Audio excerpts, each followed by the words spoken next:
আমি আপনার পায়ে পড়তেছি, আপনি আমার মায়ের ছেড়ে দেন। আমার মায়ের ছাড়া আমার দুনিয়ার মধ্যে কেউ নাই, আপনি আমার মায়ের ছেড়ে দেন। তাহলে আমার টাকা দে, নাইলে আমি তোর মায়ের ছাড়বো না। তোর মায়ের একদম মায়ের ফেলাবো কিন্তু। আমি আপনার কই থেকে টাকা দিব?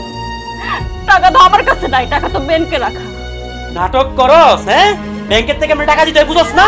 আমার একটা চেক লেখা দে অক্ষণে। চেক সকালবেলা ভাঙ্গে আবার আমি বাইক কিনতাম যাবো।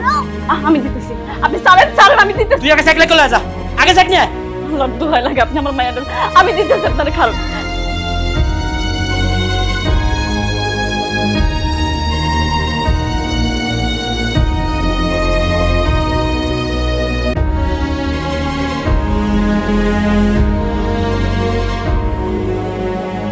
বাহ, আমার বাইক কেনার টাকাটা হয়ে গেল। কালকে সকালবেলা কিনে নেব। আম্মু, তোর ব্যথা লাগে নাই তো? ব্যথা লাগছে? হ্যাঁ আম্মু, আমার অনেক ব্যথা লাগছে। তোমার